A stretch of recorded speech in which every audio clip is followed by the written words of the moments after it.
বাগেরহাটের ঐতিহাসিক 7 গম্বুজ মসজিদের পাশে দাঁড়িয়ে আছে এক নীরব স্মৃতিস্তম্ভ, একটি মাজার। এই মাজারকে ঘিরে স্থানীয়দের মধ্যে রয়েছে নানান বিশ্বাস ও শ্রদ্ধা। মাজারটিতে শায়িত আছেন এমন একজন আধ্যাত্মিক ব্যক্তিত্ব যিনি ছিলেন খান জাহান আলী রহমতুল্লাহ আলাইহের ঘনিষ্ঠ অনুসারী ও সহযোগী। তিনি শুধু একজন ধর্মপ্রাণ মানুষই ছিলেন না, বরং ইসলামের দাওয়াত ছড়িয়ে দেওয়া, সাধারণ মানুষের সেবা করা এবং সমাজকে সঠিক পথে পরিচালিত করার ক্ষেত্রে তার ভূমিকা ছিল অসাধারণ। আজ থেকে প্রায় 500 বছর আগে যখন বাগেরহাটে ইসলাম প্রচারের জন্য খান জাহান আলী রহমতুল্লাহ আলাইহে কাজ শুরু করেন, তখন তার সাথে আরও অনেক দিকপাল ছিলেন। তাদের মধ্যে অন্যতম এই সাধক, যার কবর এখন এই মাজারে অবস্থিত বলে মনে করা হয়। স্থানীয় মানুষের বিশ্বাস, এই মাজার শুধু একটি সমাধিস্থল নয়, বরং এটি আধ্যাত্মিকতার প্রতীক। দূর দূরান্ত থেকে মানুষ আসে এখানে ফাতেহা পড়তে, দোয়া করতে আর তাদের মনোবাসনা প্রকাশ করতে। অনেকে মনে করেন এখানে যারা শুয়ে আছেন তারা ছিলেন সৎ, ন্যায়পরায়ণ ও পরহেজগার মানুষ। আজও প্রতিদিন এই মাজারে ভিড় হয় অসংখ্য মানুষের। কেউ আসে মানত করতে, কেউ আসে শুধু চুপচাপ বসে থাকতে।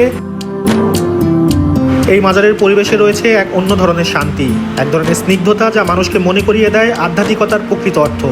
তাই তো বলতে হয় বাগেরহাটের 7 গম্বুজ মসজিদ আর এর পাশের মাজার যেন ইতিহাসের এক নীরব সাক্ষী। আর এই মাজারের এক পাশে রয়েছে একটি বিশাল পুকুর, যেটি শুধু পানি জমার জায়গা নয়, বরং এক জীবন্ত ঐতিহ্য। এই পুকুরটি খনন করেছিলেন মহান সুফি সাধক খান জাহান আলী রহমতুল্লাহ আলাইহি। ইতিহাস থেকে জানা যায় তিনি বাগেরহাটের ইসলামের প্রচার এবং বসতি স্থাপনের জন্য অসংখ্য দিঘি ও পুকুর খনন করেছিলেন। কারণ এই অঞ্চল তখন ছিল জঙ্গলাকীর্ণ, চারপাশ ছিল বন আর বন্যজন্তু। মানুষের টিকে থাকার জন্য প্রয়োজন ছিল বিশুদ্ধ পানির উৎস। পুকুরটি শুধু নামাজের, অজু কিংবা দৈনন্দিন কাজের জন্য পানি সরবরাহ করতো না, বরং ভ্রমণকারী, সাধক ও স্থানীয় মানুষদের জীবনধারার অন্যতম ভিত্তি ছিল এটি। অনেকের বিশ্বাস এই পুকুরের পানিতে রয়েছে এক ধরনের পবিত্রতা। আজও মানুষ এখানে এসে অজু করে, দোয়া করে এবং মনের মধ্যে এক প্রশান্তি অনুভব করে। খান জাহান আলী রহমতুল্লাহ আলাইহি শুধু মসজিদ বানাননি, তিনি মানুষের কল্যাণে প্রতিটি দিকে চিন্তা করেছিলেন। ধর্মীয় শিক্ষা, আধ্যাত্মিকতা আর জীবনধারার জন্য যা যা দরকার সব কিছুর ব্যবস্থা তিনি করেছিলেন।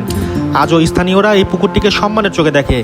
কেউ আসে এখানে মাছ ধরতে, কেউ আসে শুধু নিঃশব্দে বসে থাকতে, কেউ আসে মাজারে দোয়া করতে, এই পানিতে হাত মুখ ধুতে।